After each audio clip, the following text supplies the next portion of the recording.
तो hello guys, कैसे हैं आप सब। स्वागत है आपका एक और नई वन शॉट में जो आज क्लास 11th के लिए होने वाला है भाई साहब।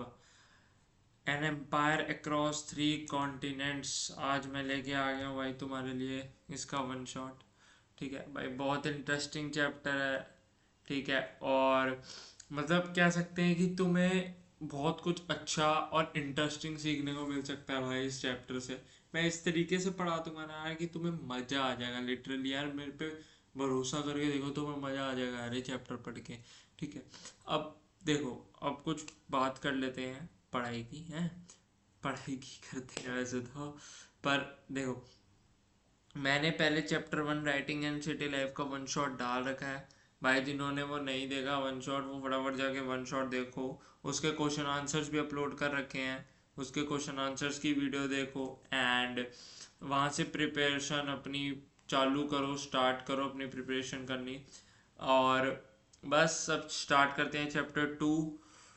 सो बहुतों के यार स्कूल में पीरियोडिक टेस्ट भी स्टार्ट होने वाले होंगे यार। इसी टाइम होते हैं जैसे अप्रैल के एंड में। तो बेसिकली ये फर्स्ट 1-2 चैप्टर ही आते हैं पीरियोडिक में, तो वो मैं ख़त्म कर दूंगा, तुम्हारे टेंशन मत लेना। और गाइज एक ना यार, मैंने क्लास 12th की वीडियो जो मैंने बनाई थी उसमें भी बोला था, अब यहाँ भी तुम्हें बता देता हूँ कि भाई एक मैं टाइम टेबल लाऊं, टाइम टेबल की ना एक अलग से वीडियो बना दूंगा। वो मुझे ना यार टाइम नहीं लग रहा वो वीडियो बनाने का।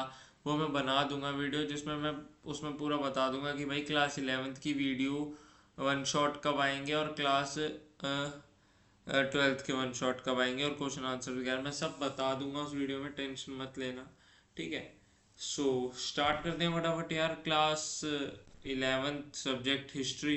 ठीक है, एन एम्पायर अक्रॉस 3 कॉन्टिनेंट्स का वन शॉट भाई, बहुत बढ़िया पढ़ने वाले हैं। चलो स्टार्ट करते हैं भाई। रोमन एम्पायर के बारे में हमें इस चैप्टर में पढ़ना है।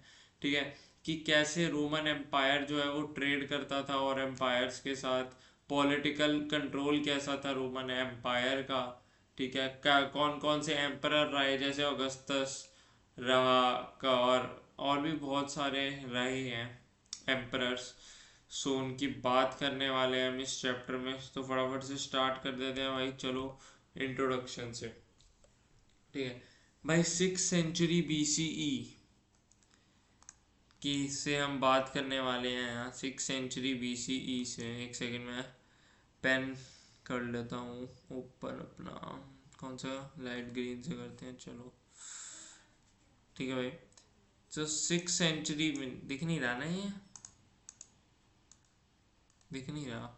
रुको मैं दूसरा ब्लैक लेता हूँ। चलो, 6th century BC की हम बात कर रहे हैं बेसिकली। या फिर मैं, रुको पहले एक चीज़ में ना मोटा मोटा बता देता हूँ, तो मैं फिर अपने डिटेल में पढ़ेंगे। ठीक है, एन एम्पायर अक्रॉस 3 कॉन्टिनेंट्स। देखो, एन एम्पायर अक्रॉस 3 कॉन्टिनेंट्स, नाम से ही तुम्हें पता लग रहा है एक एम्पायर जो 3 कॉन्टिनेंट्स के आसपास फैला हुआ है। और वे कौन कौन से 3 कॉन्टिनेंट्स है भाई। सबसे पहला यूरोप। ठीक है, यूरोप, अफ्रीका और एशिया।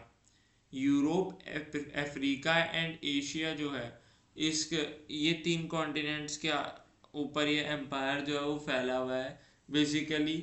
और ये जो एम्पायर है भाई, ये वो बहुत वास्ट एम्पायर रहा है अपने टाइम का। 6th century BC की हम बात कर रहे हैं। ठीक है, बहुत वास्ट एम्पायर रहा है ये। और यहाँ बेसिकली कह सकते हो तुम, इस एम्पायर ने, इस रोमन एम्पायर ने बेसिकली पूरे वर्ल्ड को एक बहुत अच्छी चीज़ कंट्रीब्यूट करी है, जो हम आगे देखने वाले हैं चैप्टर में। बेसिकली तुम्हें समझ आ गया कौन से 3 कॉन्टिनेंट्स है भाई। आता है पेपर में अफ्रीका, यूरोप एंड एशिया। ठीक है, और ये जो एम्पायर है ना, ये तुम कह सकते हो यार बेसिकली मिडल ईस्ट की जो कंट्रीज है ना, उन सबको ज़्यादा कवर करता था। ठीक है, आगे बढ़ते हैं चलो फटाफट से। 6th century BC में ईरानियंस जो है ना, उन्होंने बेसिकली इन्वेड करा और कंट्रोल करना स्टार्ट करा असीरियन एम्पायर पे। हम चैप्टर 1 में पढ़ के आए हैं भाई, मेसोपोटामियन सिविलाइजेशन में असीरियंस के बारे में। तो ईरानियन ने असीरियन एम्पायर पे कंट्रोल करना स्टार्ट करा भाई। Network of trade, trade network जो है बेसिकली डेवलप्ड करे। अब देखो भाई यहाँ मेडिटेरियन सी जो है ना, इसका बहुत ज़्यादा इंपॉर्टेंट रोल आता है रोमन एम्पायर के पॉइंट ऑफ व्यू से।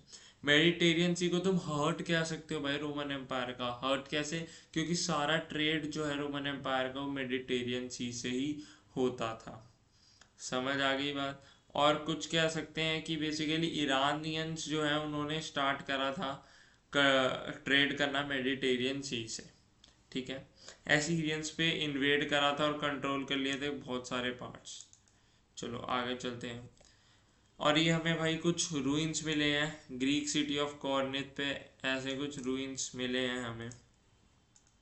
ठीक है, और ये अलेक्जेंडर द ग्रेट जो है वो रोमन एम्पायर से बिलोंग करते हैं भाई। सबने सिकंदर के बारे में तो सुना होगा। ठीक है, जिन्होंने इंडिया पे भी इन्वेड करा था, वो हैं ये। आगे बढ़ते हैं भाई। इंटरेस्टिंग छोटा सा चैप्टर है, तुम्हें समझ आ जाएगा, इतना कोई वो है नहीं इस चैप्टर में। ठीक है, अब बेसिकली जो हम यहाँ पढ़ने वाले हैं मोटा मोटा वो देख लेते हैं कि अलेक्जेंडर जो है उसने क्या कहते हैं the from among the Greek states in the late 4th century BCE the ruler of the kingdom of Macedon. Macedon का जो है रूलर कौन था? अलेक्जेंडर। उसने भाई बहुत सारे सीरीज ऑफ मिलिट्री कैंपेन्स जो है वो स्टार्ट करे बेसिकली। पूरी भाई अलेक्जेंडर क्या चाहता था यार, पूरे वर्ल्ड को वो अपने अंडर करना चाहता था, पूरे वर्ल्ड का किंग बनना चाहता था बेसिकली। तो नॉर्थ अफ्रीका के पार्ट्स उसने कुछ कॉन्कर करे, वेस्ट एशिया के पार्ट्स उसने कुछ कॉन्कर करे, इंडिया भी आया पर वो इंडिया को कैप्चर नहीं कर पाया क्योंकि वो साउथ में ही रुक गया। ठीक है, और बेसिकली बीएस रिवर तक, वो बीएस एक रिवर है इंडस की ट्रिब्यूटरी है, वहां तक वो बेसिकली पहुंच गया था अलेक्जेंडर। अलेक्जेंडर भाई ये चाहता था कि ना, और वो रोमन एम्पायर से बिलोंग करता था इसलिए हम उसके बारे में पढ़ रहे हैं। अलेक्जेंडर बेसिकली अलेक्जेंडर के बारे में तुम्हें याद रखना है कि भाई वो पूरे वर्ल्ड पे अपना कंट्रोल करना चाहता था। ठीक है, तो उसने बहुत सारे सीरीज ऑफ मिलिट्री कैंपेन्स जो है वो स्टार्ट करे थे बेसिकली, और वो ग्रीक था। ठीक है, ग्रीक था अलेक्जेंडर। समझ आ गई बात? आगे बढ़ देते हैं। अब देखो, अब हम यहाँ से चालू करेंगे रोमन एम्पायर के बारे में कि भाई रोम जो है ना वो एक रिपब्लिक है आज के टाइम पे। ठीक है, या गवर्नमेंट जो है वो एक कॉम्प्लेक्स, मतलब यहाँ इलेक्शंस होते हैं बेसिकली जैसे हर कंट्री में होते हैं। ठीक है, और यहाँ की सोसाइटी भी जो है वो एक वेल्दी सोसाइटी है, बट यहाँ जो है स्लेवरी बहुत ज़्यादा प्रोमिनेंट है। क्या प्रोमिनेंट है भाई? स्लेवरी, मतलब लोगों स्लेव बनवा के उनसे काम करवाया जाता है। ठीक है, अब रोमन एम्पायर देख लेते हैं भाई। पहले जूलियस सीजर के बारे में तुम्हें भाई, जूलियस सीजर एक मोस्ट, मतलब कह सकते हैं बहुत ज़्यादा फेमस एक किंग है जूलियस सीजर। ठीक है, उनके बारे में तुम्हें इंग्लिश में भी तुमने पढ़ा होगा जूलियस सीजर के बारे में। वो भी जो है वो रोमन एम्पायर से बिलोंग करते थे, और उनके टाइम पे भाई रोमन एम्पायर जो था वो प्रेजेंट डे ब्रिटेन और जर्मनी तक फैला हुआ था। ठीक है, किसके टाइम पे? जूलियस सीजर के टाइम पे। अब देखो, अब भाई हमें रोमन एम्पायर के बारे में पता कहाँ से चलता है? ये तो कुछ छोटे छोटे जो है एविडेंसेस हैं, तुम कह सकते हो, जैसे टेक्स्ट हो गए, मटेरियल रिमेन्स हो गए, डॉक्यूमेंट्स हो गए, और जो बट जो मेन सिस्टम है ना वो है ये पपायरस। इसके बारे में हम आगे बात करेंगे। और ये पपायरस जो है भाई ये इम्पोर्टेंट भी है। पपायरस से यार क्वेश्चन जो है वो पूछे जाते हैं। पपायरस कहेंगे कि कौन से मटेरियल का बना है, कैसा दिखता है, इसका स्ट्रक्चर बताओ। तो पपायरस इम्पोर्टेंट है, कोई बात नहीं, पर हम इससे पहले पढ़ लेते हैं टेक्सचुअल सोर्सेज हमें कौन कौन से मिले हैं, ये भी इम्पोर्टेंट है भाई। हिस्टोरियंस ने हमें बताया कुछ टेक्सचुअल रिसोर्सेज, जैसे बेसिकली एनाल्स। एनाल्स क्या होते हैं? ये देखो इस टाइप के जो है ये टेक्सचुअल रिसोर्सेज तुम्हें देखने को मिलेंगे रोमन एम्पायर में। ये देखो इस टाइप के सोर्सेज हैं ये। ठीक है, एनाल्स तुम्हें बेसिकली ये बताते हैं कि जो बेसिकली जो वहाँ के लोगों ने, जो रोमन एम्पायर के लोगों ने जो बताया है ना, वो हिस्टोरियंस ने नोट डाउन करा है, उसे वो एनाल्स में आया है। वो एनाल्स में लिखा गया सारा, स्पीचेस, लेटर्स जितने भी थे, लॉज लॉज वगैरह सारे जितने भी थे वो सारे एनाल्स में लिखे गए हैं। ठीक है, तो इसलिए एक इम्पॉर्टेंट ये बन जाता है सोर्स। आगे भाई हम डॉक्यूमेंट्री देख लेते हैं। डॉक्यूमेंट्री सोर्सेज में बेसिकली इंस्क्रिप्शंस आते हैं। इंस्क्रिप्शंस वही होते हैं यार, मैंने तुम्हें बता रखा है इंस्क्रिप्शंस के बारे में कि जो बेसिकली बड़े बड़े पत्थरों पे जो बड़े बड़े महाराजा होते हैं वो अपने अपनी प्रशंसा अपनी बेसिकली अपने आप को प्रमोट करने के लिए जो चीज़ें लिखवाते हैं वो इंस्क्रिप्शंस होती हैं, ठीक है। और पपायरी इंस्क्रिप्शंस हमें दिखते हैं। पपायरी इंस्क्रिप्शन कुछ ऐसे पपायरस जैसे रीड लाइक प्लांट होता है उस पे लिखा जाता है, आगे हम बात करने वाले हैं। तो पपायरस जो है वो भी एक इम्पोर्टेंट है। ये बेसिकली डॉक्यूमेंट्री सोर्सेज जो है वो दोनों ग्रीक में भी हैं और लैटिन लैंग्वेज में भी हमें देखने को मिले हैं, ठीक है। आगे बढ़ जाते हैं भाई, पपायरस। अब देखो पपायरस एक रीड लाइक प्लांट है, ठीक है। जो पपायरस जो है वो एक रीड लाइक प्लांट है। रीड लाइक प्लांट मतलब तुम जैसे कह सकते हो ना, पतले पतले जैसे छिलके नहीं होते, रीड्स होती हैं, रीड्स, वैसा एक उसकी तरह एक प्लांट है जो कि नाइल रिवर जो भाई लॉन्गेस्ट रिवर मानी जाती है पूरे वर्ल्ड की, इजिप्ट में जो है उसके आसपास ये पाया जाता है, ठीक है। और इस पे भाई लिखा जाता है, ये राइटिंग मटेरियल के तौर पे यूज़ होता है वाइडली एवरीडे लाइफ में, ठीक है। तो जितने भी भाई बहुत सारे अकाउंट्स जो हैं वो यहाँ इस पे लिखे गए हैं, ठीक है। और जितने भी स्कॉलर्स जो है वो जो है पपायरस को पब्लिश करते हैं उनको क्या बोलते हैं भाई, पपायरोलॉजिस्ट। क्या बोलते हैं भाई उन्हें, पपायरोलॉजिस्ट हम उन्हें बोलते हैं। समझ आ गई ये बात, समझ आ गई। आगे बढ़ते हैं हम, चलो। पपायरस इंपॉर्टेंट है, आता है पेपर में। अब देखो कुछ each of the sources can tell, भाई ये हमें सिर्फ पास्ट के बारे में बता सकते हैं, बट बाकी तो डिपेंड करता है कि भाई हिस्टोरियंस की स्किल्स पे कि हिस्टोरियंस ने कितना जानने की कोशिश की है, वही हमें पता लगता है। आगे चलो, मटेरियल रिमेन्स देख लेते हैं हम कुछ, कौन कौन से हमें मटेरियल्स जो है वो रोमन एम्पायर से मिले हुए हैं। भाई कुछ कुछ हम कह सकते हैं जो हिस्टोरियंस ने एक्सकवेशन करी है, सर्वे करी हैं, उसमें हमें काफ़ी बिल्डिंग्स वगैरह मॉन्यूमेंट्स मिले हैं, ऐसे कुछ टूटे फूटे खंडर स्ट्रक्चर मिले हैं, ठीक है। कॉइन्स मिले हैं, हमें मोजाइक्स मिले हैं। मोजाइक्स मतलब वही जो क्या कह सकते हैं टूटे फूटे खंडर, लैंडस्केप्स हमें मिले हैं। ये सब चीज़ें हमें मिली हुई हैं जिससे हमें पता लगता है कि भाई रोमन एम्पायर कितना वास्ट एम्पायर हमें देखने को मिलता है, ठीक है। ऐसे ये देखो ये कुछ रोमन कॉइन है, पिक्चर बेस्ड क्वेश्चन में तुम्हें पूछा जा सकता है रोमन कॉइन के बारे में बताओ, ये रोमन कॉइन है, ठीक है। रोमन, ये देखो ये रोमन एम्पायर पूरा इस साइड, इस ये वैसे पर्शियन एम्पायर लिखा है पर हाँ रोमन एम्पायर एक ही बात है, ये पूरा रोमन एम्पायर है। आगे बढ़ते हैं भाई, रोमन एम्पायर आगे देख लेते हैं। जैसे मैंने तुम्हें बताया रोमन एम्पायर जो है वही वो स्पेन से जो है वो सीरिया तक स्ट्रेच करता है ईस्ट में, ठीक है, मेडिटेरियन सी के आसपास, और अफ्रीका के सारा डेजर्ट साउथ में अफ्रीका के सारा डेजर्ट तक जाता है। भाई इसकी नॉर्थ में जो बाउंड्रीज हैं वो बेसिकली राइन रिवर्स और डेन्यूब रिवर से मिलती हैं, और साउथ में मैंने तुम्हें बता दिया सारा डेजर्ट से जाता है, ठीक है। ईरानियन एम्पायर इसके पैरेलल चलता है, रोमन एम्पायर के पैरेलल जो है वो मतलब कह सकते हो तुम रोमन एम्पायर का बेसिकली सबसे बड़ा दुश्मन ही उस टाइम पे ईरानियन एम्पायर था। ईरान एक ऐसा एम्पायर था तो भाई बहुत पावरफुली इमर्ज हो रहा था, बहुत पावरफुली अपराइजिंग हो रही थी ईरानियन एम्पायर की, ठीक है। ईरान जो है वो कंट्रोल करता था सारा एरिया क्या साउथ ऑफ कैस्पियन सी से, ठीक है, टू ईस्ट अरेबिया तक, ठीक है। और कुछ अफगानिस्तान के पार्ट भी, तुम्हें पता है ना अफगानिस्तान और ईरान का बॉर्डर मिलता है। आगे बढ़ते हैं मोस्ट पावरफुल एम्पायर्स के बारे में, ठीक है, जो कि रोमन एम्पायर ही है ओबियसली। रोमन एम्पायर को यार हम दो फेजेस में डिवाइड कर सकते हैं भाई, एक है अर्ली रोमन एम्पायर, ठीक है, और एक है late Roman empire. Early Roman empire basically जो थर्ड सेंचुरी है, ठीक है, थर्ड सेंचुरी से तुम कह सकते हो the whole period down to the main part of the third century.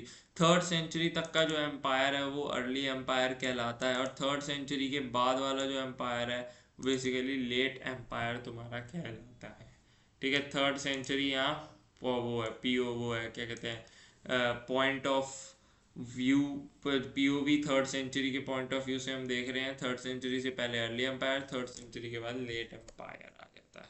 अब देखो डिफरेंस देख लो भाई फटाफट से, जो रोमन एम्पायर जो है और ईरानियन एम्पायर के बीच में हम कुछ डिफरेंस देख लेते हैं, क्योंकि भाई रोमन एम्पायर का राइवल ही उसी टाइम पे ईरानियन एम्पायर था। ठीक है, रोमन एम्पायर में भाई डाइवर्स पॉपुलेशन थी, ठीक है, एज कम्पेयर टू ईरान। यहाँ पार्थियंस जो हैं वो थे, ससैनियंस थे, ठीक है, इनकी डायनेस्टीज थी जिन्होंने ईरान पे भी रूल करा है इस पीरियड में, ठीक है, ईरानियन पॉपुलेशन के ऊपर भी रूल करा है। वेयर एज रोमन एम्पायर जो है वो basically variety of territories, culture, bounds by common system of government, ठीक है। रोमन एम्पायर में डाइवर्स पॉपुलेशन थी ईरान में, ठीक है। अब ईरान में जो है वो पार्थियंस और ससैनियंस थे, और रोमन एम्पायर में वास्ट कल्चर था, मतलब कल्चरली बहुत ज़्यादा वास्ट था रोमन एम्पायर, सारे कल्चर थे बेसिकली कह सकते हैं हम। मैनी लैंग्वेज जो है भाई रोमन एम्पायर में बोली जाती थी, बट एडमिनिस्ट्रेटिव पर्पस के लिए खाली ग्रीक और लैटिन लैंग्वेज का यूज़ होता था, ठीक है। अपर क्लास जो थी वो ग्रीक लैंग्वेज बोलती थी बेसिकली, और जो अपर कास्ट वेस्टर्न पार्ट में थी वो बेसिकली लैटिन लैंग्वेज बोलती थी। अपर कास्ट मतलब सोशल हायरार्की के बारे में भी हम बात करेंगे आगे रोमन एम्पायर में, सीनेट्स, आर्मी और बेकार में एम्परर, ठीक है, इसके बारे में हम बात करेंगे। रोमन एम्पायर में बेसिकली सिंगल रूलर था, ठीक है, एम्परर, ठीक है, और लोग भी वही लैंग्वेज बोलते थे जो लैंग्वेज एम्परर बोलता था, ठीक है। एम्परर बेसिकली बहुत ज़्यादा कह सकते हो तुम अपर आता था, अपर बेसिकली अपर अथॉरिटी थी, ठीक है। अब थ्री मेन प्लेयर, भाई मोस्ट इम्पॉर्टेंट क्वेश्चन जो आ जाता है तुम्हारा निकल के भाई यहाँ से, कि थ्री मेन प्लेयर को, इसको मैं जूम कर लूँ, जरूरत है मुझे जूम करने की थोड़ा। हम्म हम्म हम्म, हाँ, ठीक है ठीक है ठीक है ठीक है, ये इम्पोर्टेंट है, बहुत ज़्यादा इम्पोर्टेंट है ये आता है पेपर में तो देख लेना। देखो मैं समझा देता हूँ तुम्हें अच्छे से।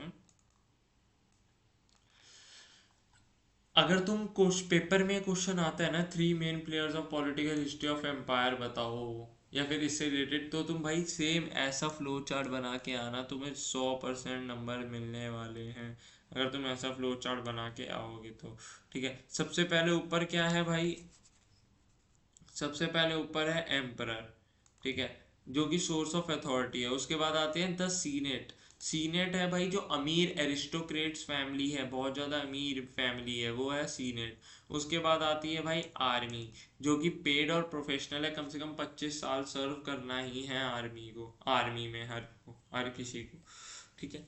आगे बात कर लेते हैं भाई हम कुछ रोमन आर्मी के फीचर्स और सक्सेशन के बारे में, ठीक है। आर्मी जो मैंने पहले ही बोला था, जो आर्मी है वो पेड है, प्रोफेशनल आर्मी है, army is paid, and army जो है वो पेड है, ठीक है, प्रोफेशनल है, ठीक है। वेयर सोल्जर को कम से कम 25 ईयर जो है वो सर्विस देनी ही है आर्मी में। और पेड आर्मी की वजह से जो रोमन एम्पायर है ना, वो बहुत ज़्यादा कह सकते हो तुम बहुत ज़्यादा पावरफुल एम्पायर बन जाता है, क्योंकि यार पेड आर्मी है, तो उनको भाई ऑफिसर्स जो हैं उन्हें पता है, आर्मी में जो काम कर रहे हैं उन्हें पता है कि यार हमें तो पैसे मिल रहे हैं, हम पैसे के लिए काम कर रहे हैं, तो वो आर्मी को छोड़ के नहीं जाएंगे ना। ऑब्वियस सी बात है भाई, अगर बेसिकली अगर जो पेड नहीं है और वो फ्री में काम कर रहा है, उसका तो कभी मन करेगा कि यार छोड़ मैं चला जाता हूँ।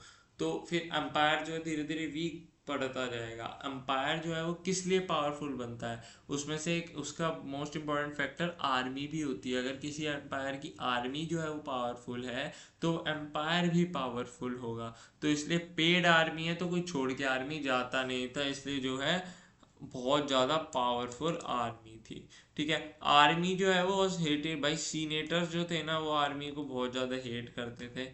बट इससे ये कह सकते हैं कि एम्परर और एरिस्टोक्रेसी थी ना, और आर्मी जो थी, वो थ्री मेन प्लेयर थे पॉलिटिकल हिस्ट्री के ऑफ एम्पायर। समझ आ गई बात। आर्मी का जो कंसेप्ट है वो बेसिकली मतलब बेसिकली पूरे हर जो एम्परर है उसने अडॉप्ट ही करा था पेड एंड प्रोफेशनल आर्मी, ठीक है। बट एक यहाँ एक एग्जांपल देख लेते हैं, जैसे टिबरस जो है वो नेचुरल नहीं था, बट अडॉप्टेड सन था अगस्तस का, पर वो भी जो है वो बना था, एम्पायर राजा बना था रोमन एम्पायर का। तो कह सकते हैं अडॉप्टेड सन भी राजा बनते थे, इससे हमें ये पता लगता है। आगे भाई अगस्तन एज। अगस्तन ये भी इंपॉर्टेंट आ जाता है। Augustan age was remembered as the age of peace. भाई यहाँ जो है वो पीस आई थी, रोमन एम्पायर में लड़ाई झगड़े बिल्कुल नहीं हो रहे थे, बिल्कुल भी फॉरेन अटैक नहीं हो रहे थे। अगस्तस जो है वो बहुत बढ़िया किंग था। ठीक है, यहाँ जो है बेसिकली एक्सटर्नल वॉरफेयर वो बहुत कम था इन फर्स्ट 2 सेंचुरी, इसलिए early Roman empire, early Roman phase में है अगस्तन एज। ठीक है, कौन सी रोमन फेज में है? अर्ली रोमन फेज में है। ठीक है, अर्ली। यार बहुत दिक्कत आती है लिखने में, मैं ना पेन मेरा मिल नहीं रहा है, मैं पेन लाऊंगा। ठीक है, फिर मैं इस पे ही लिख दिया करूँगा। अभी ना मुझे है ना माउस से लिखना पड़ता है, तो वो दिक्कत आती है मुझे काफ़ी, है ना। सो आगे बढ़ते हैं। ठीक है, अब एडमिनिस्ट्रेशन देख लेते हैं भाई एम्पायर की। एम्पायर का एडमिनिस्ट्रेशन कैसे होता था? अब भाई इतना बड़ा एम्पायर है तो उसको कंट्रोल करने के लिए ना बहुत ज़्यादा बेसिकली तुम कह सकते हो दिमाग की जरूरत पड़ती थी। एम्परर भाई अपना बहुत ज़्यादा माइंड यूज़ करते थे। ठीक है, अर्बनाइजेशन, एम्परर जो है वो बेसिकली ज़्यादा अर्बनाइजेशन पे ध्यान देते थे, मॉडर्नाइजेशन पे ध्यान देते थे, जिससे जो टेरिटरीज एम्पायर की वो ऑर्गेनाइज रहे। ठीक है, और टैक्सेशन की जो पॉलिसी थी ना वो भी बहुत ज़्यादा प्रमोट करता था एम्परर। एम्परर जो है वो टैक्सेस को प्रमोट करता था, टैक्सेस लिया करता था। ठीक है, कार्थेज हो गए, अलेक्जेंड्रिया एंड एंटीओक जो है वो date line of Mediterranean sea were foundation of imperial system. ठीक है, उन्होंने इम्पीरियल सिस्टम को फाउंड किया था, टैक्सेशन वाले को। ठीक है, तो it was through these cities, नहीं सॉरी सॉरी मुझे, मैंने थोड़ी गलती बोल दी। ये कार्थेज, अलेक्जेंड्रिया और एंटीओक जो हैं ये स्टेट का नाम है। यहाँ बेसिकली जो है इन 3 स्टेट से स्टार्ट हुआ था टैक्स कलेक्ट करना। ठीक है, it was through the cities that government was able to collect taxes from the provincial country side. ठीक है, ये 3 सिटीज बेसिकली जो है, कार्थेज हो गई आपकी, अलेक्जेंड्रिया हो गई है, एंटीओक हो गई है, बेसिकली मच वेल्थ जो है वो जनरेट करती थी। इससे हमें पता लगता है कि भाई लोकल अपर क्लास जो है एक्टिवली इन्वॉल्व थी रोमन स्टेट में for collecting and administrating taxes from they. आगे बढ़ते हैं।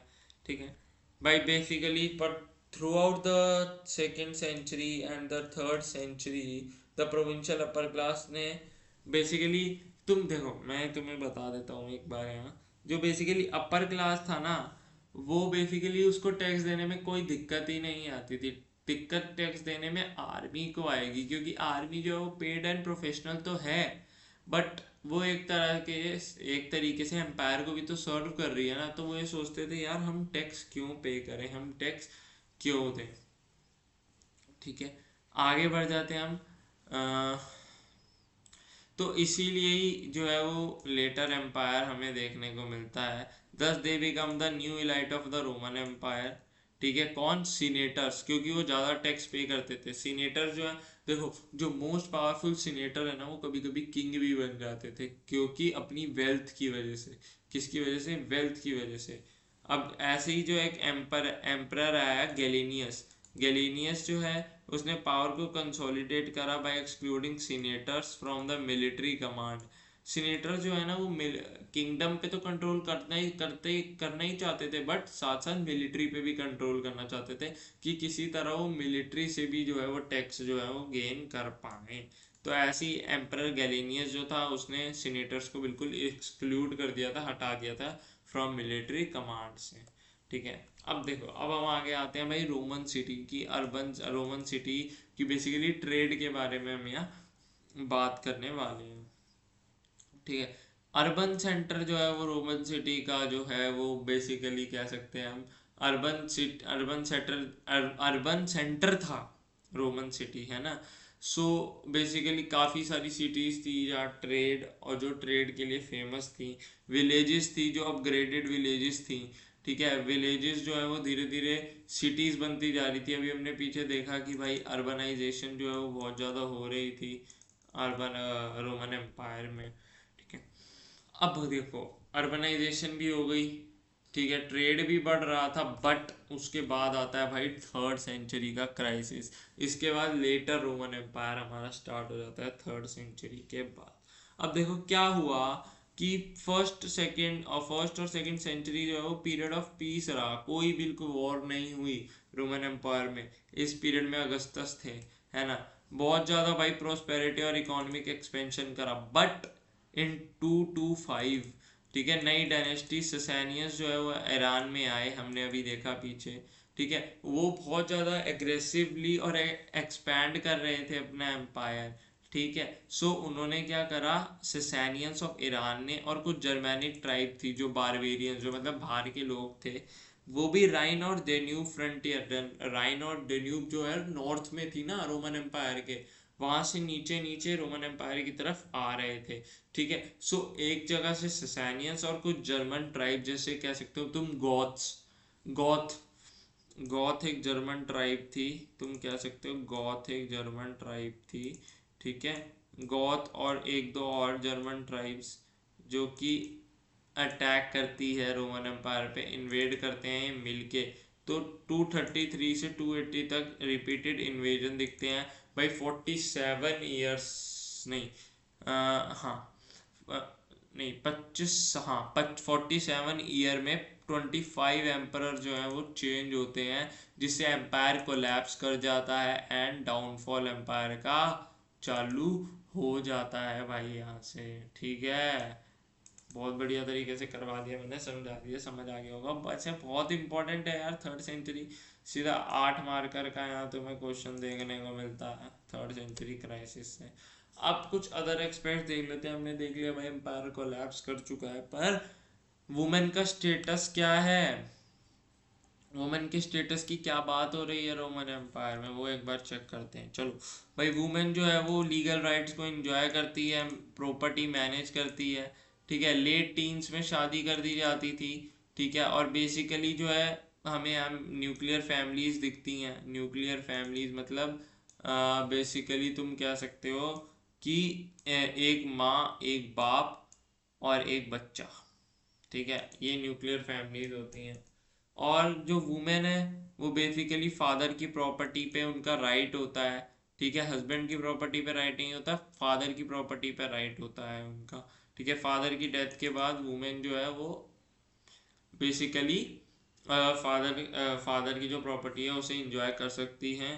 एंड तुम कह सकते हो डाइवोर्स जो है वो दोनों के लिए इजी था, डाइवोर्स बिल्कुल मुश्किल नहीं था, मैन और वुमेन के लिए, दोनों के लिए।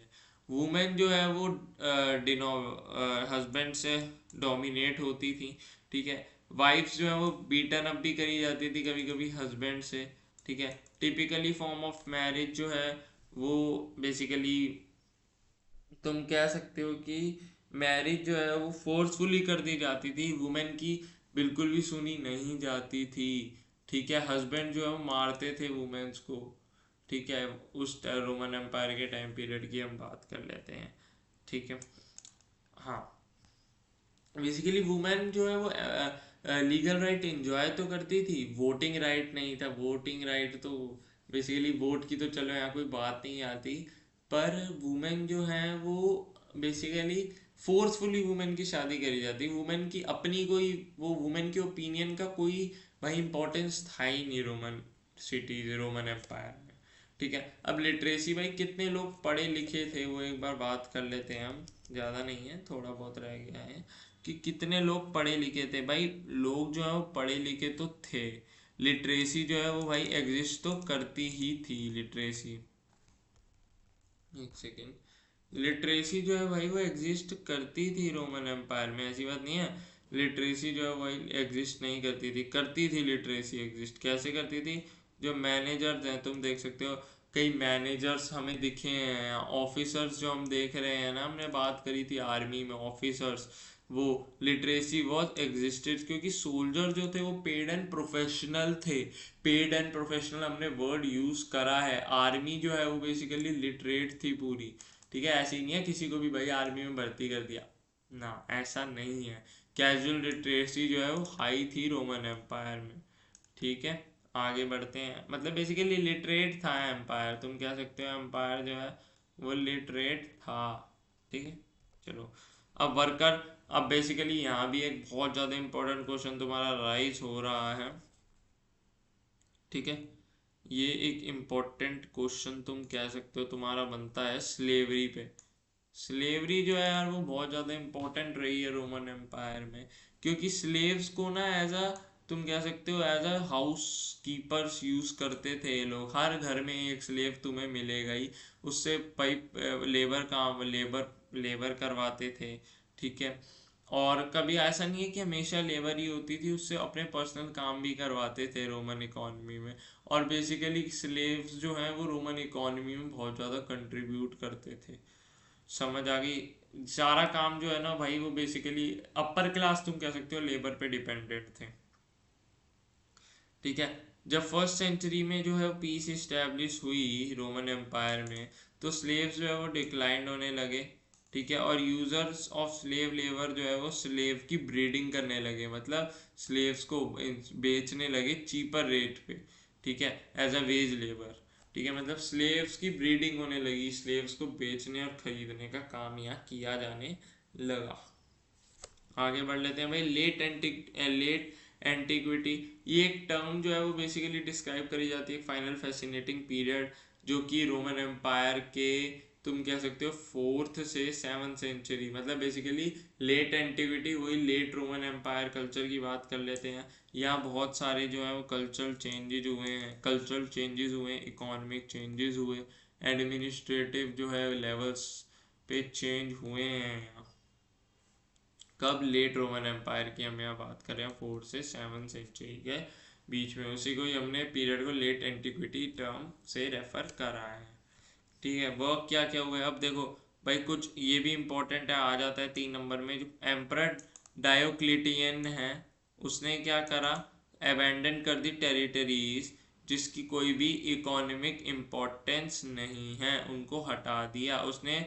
बेसिकली अपने फ्रंटियर्स को फोर्टिफाई करा। फोर्टिफाई मतलब जो अपनी बाउंड्रीज है, बॉर्डर्स है, उसको मजबूत करा उसने, ताकि फॉरेन का इन्वेजन ना हो पाए रोमन एम्पायर पे, ठीक है। उसने प्रोविंशियल बाउंड्रीज जो है उनको बनाया, और सिविलियन को मिलिट्री फंक्शन से सेपरेट कर दिया। सिविलियन मतलब जो ऑर्डिनरी पीपल थे, उनका मिलिट्री से भाई कोई काम नहीं है, सेपरेट कर दो, ठीक है। और जो मोस्ट इम्पोर्टेंट इनोवेशन हुई, कॉन्स्टेंटाइन एम्परर जो था, उसने भाई बेसिकली तुम कह सकते हो मॉनेटरी स्फेयर मतलब कॉइन्स इंट्रोड्यूस करे, कैसे?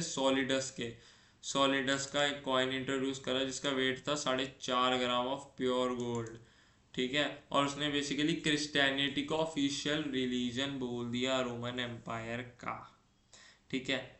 Empire Constantine declare Christianity as official religion of Roman empire in 4th century. समझ आ गई। इससे इकोनॉमिक लाइफ में भी चेंज आए हैं। आगे बढ़ते हैं। अब रोमन एम्पायर का डिक्लाइन हमने देख लिया है बेसिकली। ईरान एम्पायर्स ने कैसे हुआ, नोमैडिक ट्राइब्स जैसे गोथ्स, मैंने बताई थी ना तुम्हें, जर्मैनिक ट्राइब, नोमैडिक ट्राइब जैसे गोथ्स, विसिगोथ्स, वंडल्स और others attack the Roman empire by the west in 5th century. Germanic groups establish their own kingdoms, भाई उन्होंने अपने ओन किंगडम्स इस्टेब्लिश करे विद इन द एम्पायर। ये सब मैंने तुम्हें पहले ही बता दिया है, ठीक। चर्च पर अटैक हुए बेसिकली, और पूरा एम्पायर कोलैप्स हो गया, ठीक है। यही था भाई पूरे चैप्टर में। होप मैंने यार, पता है, बहुत कोशिश की है कि तुम्हें पूरा चैप्टर जो है वो अच्छे से करवा दूँ मैं, ठीक है। मैंने कोशिश तो करी है, बाकी देखो जो एक दो चीज़ें जो है वो मिस हो गई हैं, वो क्वेश्चन आंसर्स में तुम्हें पता है मैं कवर कर ही देता हूँ, है ना। सो होप अच्छा लगा होगा ये तुम्हें पूरा 1 शॉट, ठीक है। अच्छे से समझ आ गया होगा भाई। इस वीडियो को अच्छे से समझना, जो मैं बोलता हूँ ना उनके साथ साथ नोट बनाया करो, लिखा करो, तो और अच्छे से समझ आएगा। बाकी मिलते हैं, चलो यार फटाफट से क्वेश्चन आंसर्स की वीडियो में, और टाइम टेबल की वीडियो भी जल्दी आ जाएगी, कब कब वीडियो तुम्हारी अपलोड हो रही है। सो मिलते हैं फटाफट से यार क्वेश्चन आंसर्स की वीडियो में। Thank you so much guys, thank you so much for watching, bye guys, thank you so much.